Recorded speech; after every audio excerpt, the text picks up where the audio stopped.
I read somewhere in an interview that you started singing when you were 14. Professionally. Okay, so professionally. What? There you go. And when did you start singing when you were, well, growing up? 4 or 5, yeah. Yeah? Any special moment or song you heard or you wanted to be someone or? Yeah, I think when I was a kid, like I saw Michael Jackson doing Rockin' Robin or something at age 5. And I thought, right, I've got about 6 months before I'm 5.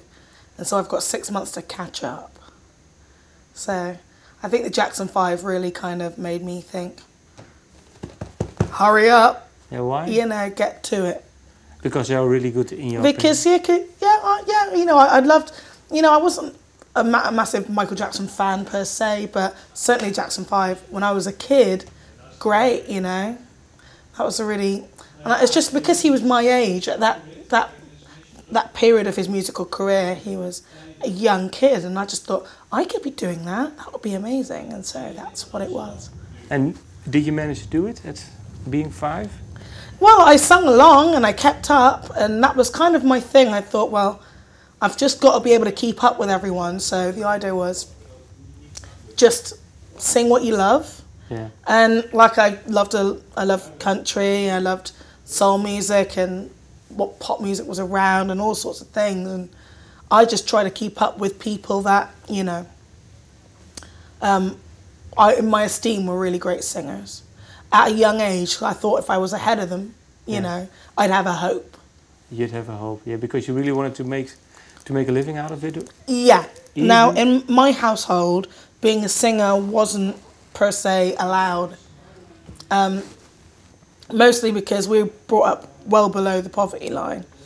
And so in my mum's idea of growing up and finding a job, it was you had to do something secure and something not as wild and unpredictable as the music industry. Mm-hmm. And so when I said at 5, I'm going to be a singer and this is what I'm going to do, you know, it becomes like the most terrifying thing you could ever hear your kid say, instead of, great, let's go and see what we can do about this. Yeah. And that lasted probably for a good 20 years of just hiding it. Okay. Okay, so you told your mom, age 5, I want to be a singer. Yeah. And you said, well, it lasted for 20 years as you thought, well, what the hell is my daughter doing? Yeah. What was the turning point after 20 years? I think we were playing Glastonbury, and we were playing the jazz stage, what it was the jazz stage at the time. And there were, I don't know how many people there. And I told her, instead of kind of hiding from her, that I was doing, you know. And we've had a run of some good shows. And I think she started realising that it was a viable option to be a singer. And I think she'd been receiving the student loan bill from my sister back to... and it was just like, this doesn't add up. The go to uni and then go and do a regular job option seems a lot harder than, you know, doing what you want to do. Mm-hmm. And so I think she just reevaluated a little. Was it hard in 20 years for you, struggling with your mom, or was it? Yeah, it was awful. It was the worst thing, but it gave me a lot to write about. It was the main thing, like, you know, it's just, you just get no support and you can't tell them, and if you try and tell them something, they don't want to hear about it, and so you just do it alone. That's what it is, you know. And so everything's been quite solitary. The whole process has been very solitary, and the result of it is that, you know, you hurt a lot, and you don't get that sense of, you know, everyone wants to make their parents proud or something, you know. You know, that's something that I had to kind of forego, you know, until I was too into it to care. And when were you too much into it to care? I think that must have been, God, I don't know. I think a few years out of living at a home and that, it's enough. When did you live out of home? I think I moved out probably 19, and so when we about starting this band, like a year or two into it, I think I was over kind of caring too much about what anyone thought, my mother or what the industry thought that a black woman should be doing in the UK, or like whether it should be, oh, I should be doing R&B or dance music or something. There are lots of aspersions that get cast upon you, you know, things that people think you should be doing, and like that was just never going to stop. And so I had to get over that, and I had to get over that immediately.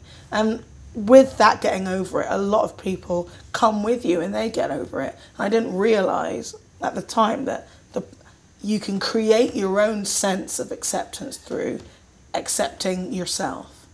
I don't mean to be a hippie. Oh, but it's the one. But it's a nice thought. Is it for you? Is there one? Well, did something happen that made you realize that you just want? Yeah, that you had to accept yourself and that it was okay.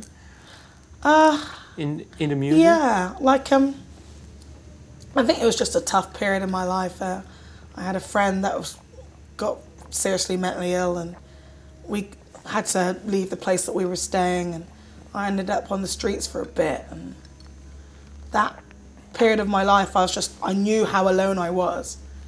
And after that extent of feeling like nobody has your back at all, you can only make your own, I suppose, your own environment, your own sense of security. You can't be looking to anyone to kind of provide that for you necessarily. If they want to, you're just lucky. You're lucky, but that sense of expectation, that sense of complacency bordering on expectation, you know, is something that is rife in the world, you know. People, that sense of, I demand this and I should have this because everyone has this. Like, life and history owe you nothing, you know.